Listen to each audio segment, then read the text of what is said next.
We crave them, don't we? Origin stories. Yeah. Whether it's like how a superhero got their powers or the founding of, like, I don't know, ancient Rome. Right. There's something about knowing how it all began that just, I don't know. It grabs you. It grabs you. It's like why we love history. Right. Like, Absolutely. And it's especially captivating when those origin stories turn out to be way stranger than anything we could have imagined. and that's what makes this whole deep dive so fascinating to me. We're tackling the real story of Manny and Mantle. And the best part, we're not dealing with just speculation or folklore here. We have firsthand accounts, ancient records, the whole shebang. Seriously.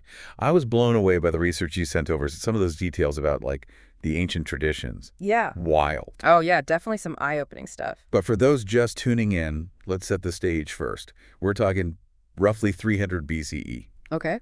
And we find ourselves in the workshop of a woodcarver named Jupiter. Now, Jupiter wasn't just your average woodcarver, though. The sources paint him as this guy deeply connected to nature, like almost mystically so. Yeah. It's like they could practically feel the life force of the trees they were working with, right? Exactly. And they make it clear that this life force thing, it's a key part of what's about to happen. Okay, so how does Jupiter's sensitivity play into all of this? Well, it all comes down to his artwork, his carvings.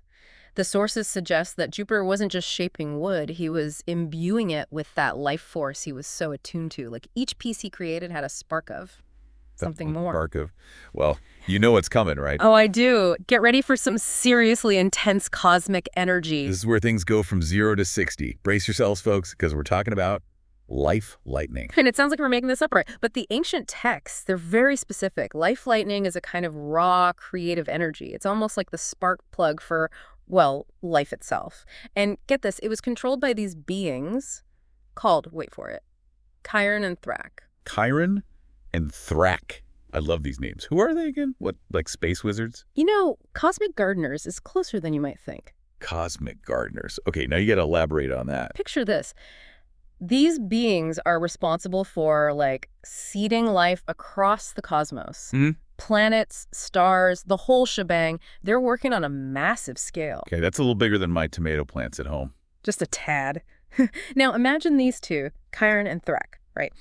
They're having this huge disagreement, like a cosmic debate over which barren world to, well, bring to life next. Oh man, cosmic arguments, I can only imagine. It gets even more interesting. See, this argument, it kind of escalated. And in a moment of frustration, Thrak, he accidentally lets loose with this, like, energy spear, launches a bolt of that life lightning way off course. Wait, so it all starts with a cosmic misfire. That's what it looks like. Talk about being in the wrong place at the wrong time, huh? Can you imagine? You're Jupiter just vibing in your workshop, feeling the forest around you, and bam, life lightning from out of nowhere.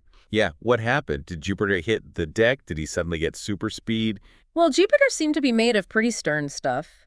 The ancient texts describe a scene of pure chaos, trees splitting, the ground shaking, a whole big to-do, and then just as suddenly, silence. Okay, and what's Jupiter thinking? What's he doing? Jupiter, ever the grounded artisan, went to see what went down. What he found would change everything. There was this branch, just one, sheared off a tree, practically glowing from within. So not just any branch now, right? It's got a little cosmic something-something, courtesy of Chiron and Thrak. You could say that, but the story doesn't end there. Oh, I had a feeling it wouldn't. There's more to this life lightning, isn't there? You bet there is. Remember how this bolt of cosmic energy kind of just zipped past Jupiter's workshop? Yeah. Well, just a hop, skip, and a jump away, it struck again. This Yeah. time, it hit a sheer cliff face. Wait, so the life lightning hits this forest right near Jupiter's workshop, Right. and then it just goes and blasts a cliffside, too. Yeah, it's like a cosmic 2-for-1 deal. This wasn't just any lightning, that's for sure. So what happened at the cliff?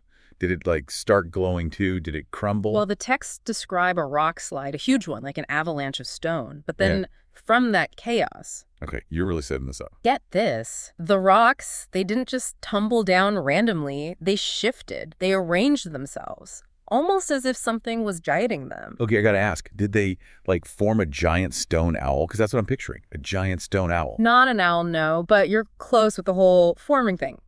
These rocks, they came together slowly, deliberately, and they formed a humanoid figure. Whoa, okay, so, like, arms, legs, a head? Exactly. All made of rough stone, but definitely a being. And just like that glowing branch back in Jupiter's workshop, the stone being, imbued with that same life Okay, force. that's intense. So we've got Manny to be hanging out as this superpowered branch, Yeah. and now we've got, who is this stone guy? Is this Mantle? This, my friend, is mantle being born. And here's the thing. They're created from the same event, but they're entries into the world. Totally different. Right. One's a branch, the other's a rock giant. That's pretty different. Exactly. Manny, in his wooden form, Jupiter takes him in, shapes him. He's got a purpose from the get-go. But mantle, he's bound to the earth, dormant, just waiting. And his awakening, it's tied to Manny. To protect him. I mean, it's a classic combo, right? The wooden warrior and his stone guardian. Yeah. But Mantle's just a statue for centuries, and Manny has no idea, right? That's the wild part. The sources suggest Mantle isn't totally unconscious, even while he's dormant. Like, he's aware of Manny on some level, a silent protector, just waiting for his moment. Yeah, that's dedication. Yeah. Okay, so back to Manny. What's his life like after Jupiter? Does he, like, spring to life like Pinocchio or something? That's where your research on those ancient carving techniques comes in. Remember how they talked about imbuing objects with energy, with spirit? Yeah, it was like Yeah. giving a part of yourself to the art, right? Yeah, exactly. And that's what's so fascinating about Manny. It's not that he becomes this, like, walking, talking puppet. It's that he becomes a conduit, a focal point for inspiration. So less, I'm a real boy, and more, I inspire real people to do amazing things. Bingo. The sources track Manny through history, and it's incredible. He's in the hands of artists, poets, revolutionaries, and a lot of them, they have these vivid dreams after being around Manny. So he's like a walking, talking, well, standing dream muse, inspiring history's greatest hits. Pretty much. There's even a theory that he influenced some of Da Vinci's inventions. There's a sketch of a mechanical figure that looks oddly familiar. No way. Okay, that's amazing. But here's the thing. If he's inspiring all these people through dreams, when does he realize he's not just some fancy wood carving? That's where things get really interesting. See, even though he was carved centuries ago, that life lightning, it gave him this crazy ability to adapt. And in a world that's all about technology, let's just say Manny found his voice. Wait, hold on. Are you saying Manny learned to code? Like, that's a whole other level of life force application. Even better, texting. No way. Manny's got a smartphone. Sounds crazy, right? Yeah. But think about it. The sources always emphasize Manny's ability to adapt, to connect with the energy around him. Right. Texting, social media, it's all about communication, sharing ideas. Perfect fit for Manny. Okay, you've got a point there. That's kind of perfect when you put it that way. So Manny's out there texting his thoughts on modern art, maybe starting a viral meme or two. Mm. When does he finally learn the truth about where he came from, about the whole life lightning thing? It seems like Chiron and Thrak, our cosmic gardeners, they were keeping tabs on their little project. Project is one way to put it. Right. They were waiting for the right time to, reveal themselves. And once Manny could actually communicate, well, just say they slid into his DMs. Wow. Okay. That is a meeting I would have loved to be in on. Manny, cryptic text master, finally comes face to face with the beings who kind of sort of accidentally created him. What was that like?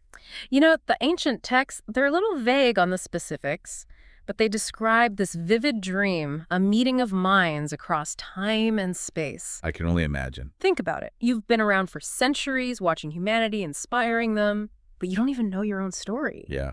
And then bam, cosmic truth bomb. Exactly. So did they apologize? Like, hey, sorry about that whole accidentally hitting you with a bolt of cosmic energy thing? Our bad. I wish. Sadly, the ancient texts are silent on that point.